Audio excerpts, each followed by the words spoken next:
My name is Sophia. I am 29 years old. I live with my husband, Daniel, and our little son, Leo. Daniel is 32, a gentle man with kind eyes. Leo is 5, full of endless questions and laughter. We live in a quiet town, in a small but cozy house with a garden at the back. Our days were simple, but they were filled with joy. Daniel worked at an office nearby. I worked part-time at a bookstore, and in the afternoons I picked Leo up from kindergarten.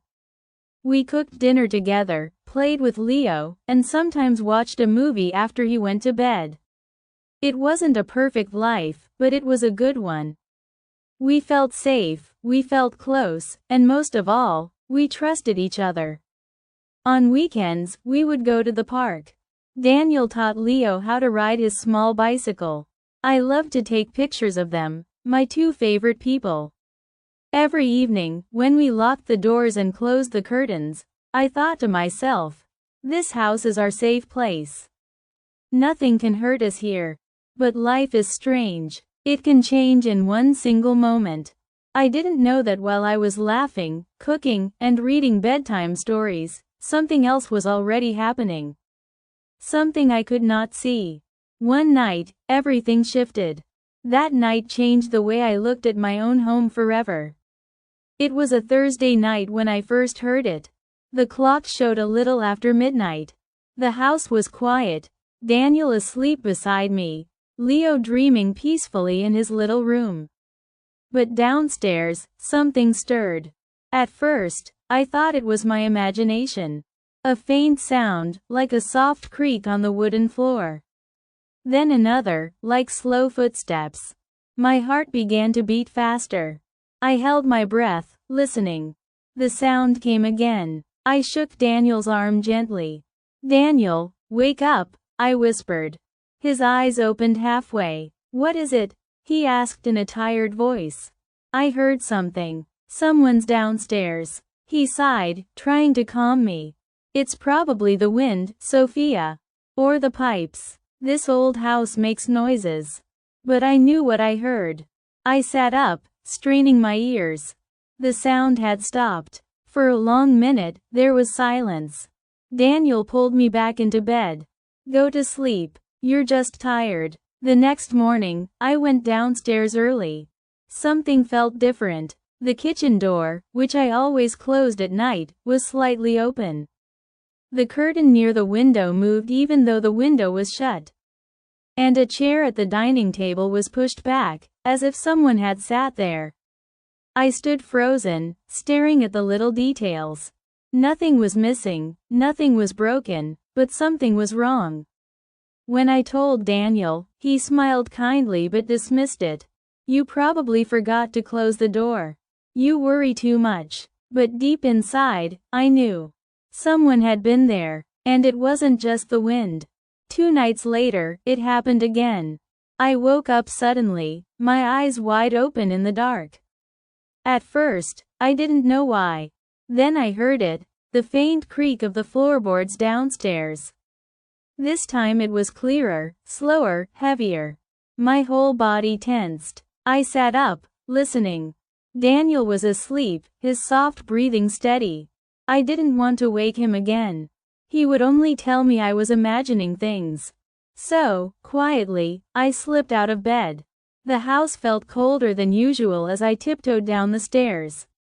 The wooden steps groaned under my feet. I tried to be silent, but each sound felt louder than thunder in the quiet night.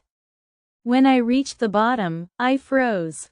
In the kitchen doorway, a shadow moved. It wasn't just my reflection or a trick of the moonlight. It was tall, human-shaped, standing completely still. My breath caught in my throat. My fingers tightened around the stair railing.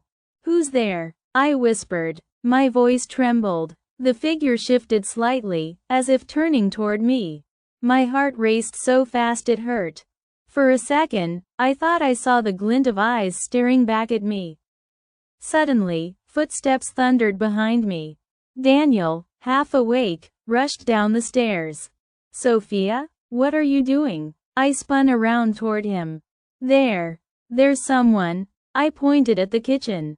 But when I looked back, the shadow was gone. The kitchen was empty, silent, still. Daniel searched with me, opening doors, checking windows. Nothing. No one. He rubbed his face and sighed. Sophia, you're exhausted. You're scaring yourself. There's no one here. But I knew what I saw. I knew I hadn't imagined it. My hands were still shaking, my skin cold.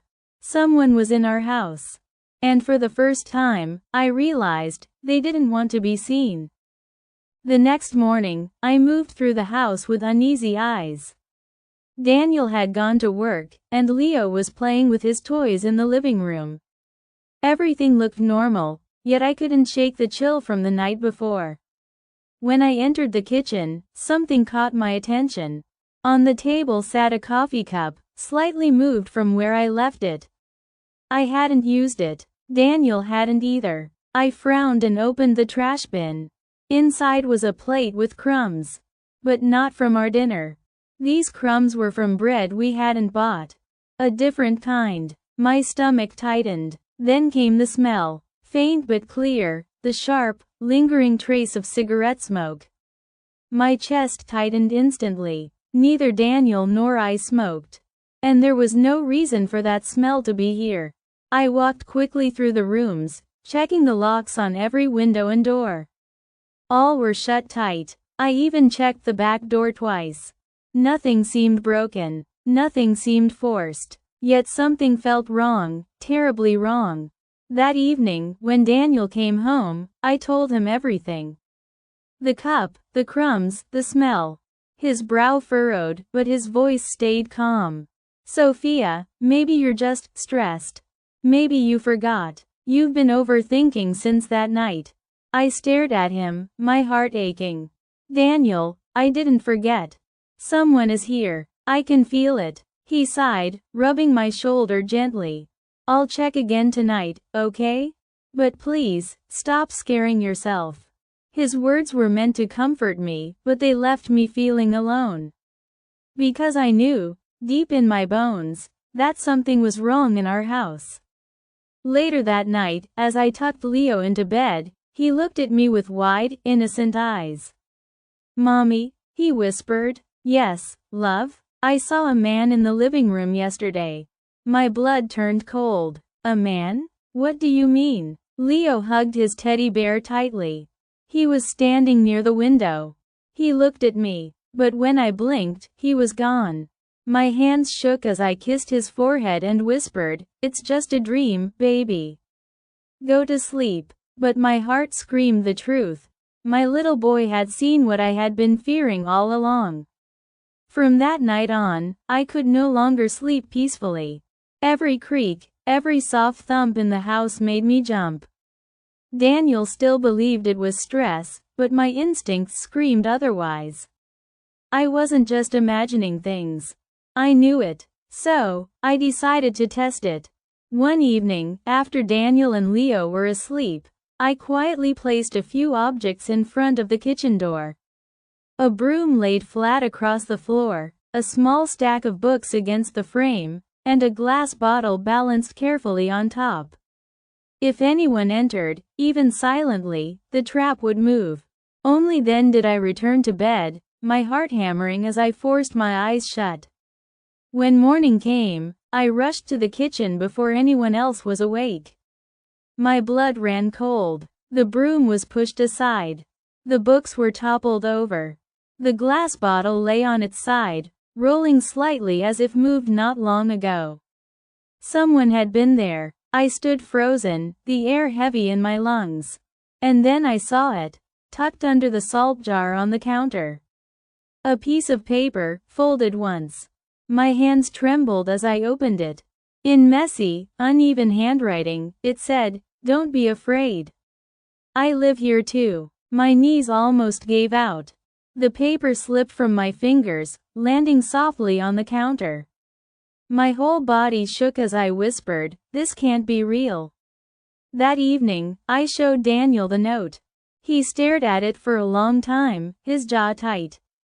"This must be some prank," he said finally. "Maybe kids from the neighborhood." Daniel, kids don't come into locked houses in the middle of the night, I snapped, my voice breaking. Someone is here. Someone is living with us. His silence was heavy. For the first time, I saw uncertainty in his eyes. That night, I didn't close my eyes at all. I sat up in bed, listening, waiting. Every shadow seemed alive. Every sound carried a warning. And for the first time, I wondered if we were truly safe in our own home. The note changed everything. For days, Daniel tried to convince himself it was just a joke, but I could see the worry creeping into his face. He checked the locks twice at night. He turned on more lights when we went to bed. And finally, one evening, he looked at me with a serious expression I hadn't seen before. "All right," he said, his voice steady. "We're searching the whole house. Every corner. Every room. Tonight." Leo was staying at my mother's that weekend, so the house was quiet, too quiet. We armed ourselves with flashlights and began. We checked the bedrooms, the closets, the attic. Dusty boxes, cobwebs, nothing else. Still, I felt the tension rising, my pulse quickening with every step. Finally, we made our way to the basement. I hated the basement. It was always cold, always damp, and I rarely went down there. Daniel opened the door, and a stale, heavy smell drifted up the stairs. When his flashlight beam swept across the floor, my heart stopped. In the far corner was an old blanket, rumpled and dirty, spread out as if someone had been sleeping on it. Beside it, an empty water bottle, a plate with crumbs, and cigarette butts crushed into the floor. I covered my mouth with my hand. "Daniel," but it didn't end there. On the small wooden shelf, half buried under dust, sat a photo frame. My fingers shook as I lifted it. The picture was faded, but clear enough. It was our house. Not as it looked now, but years ago, before we moved in. My voice broke into a whisper. Who would keep this? Daniel's jaw tightened. His flashlight beam lingered on the blanket. Someone's been living here, for a long time. The air felt heavier, thicker. The basement walls seemed to close in around me. The thought of a stranger sleeping beneath our feet while we laughed upstairs made my skin crawl. I looked at Daniel, my voice trembling. What do we do now? For the first time since it all began, he had no answer. After finding the basement, neither of us slept well. Every sound felt sharper, every silence heavier. Daniel started locking the basement door at night, but that only gave me the illusion of safety. Deep down, we both knew it wouldn't stop him. Then, one stormy night, the moment finally came. Rain battered the windows. Wind howled through the cracks. I was lying awake, staring at the ceiling, when I heard it. Slow, dragging footsteps. Not from the basement this time. From the kitchen. "Daniel," I whispered urgently, shaking him.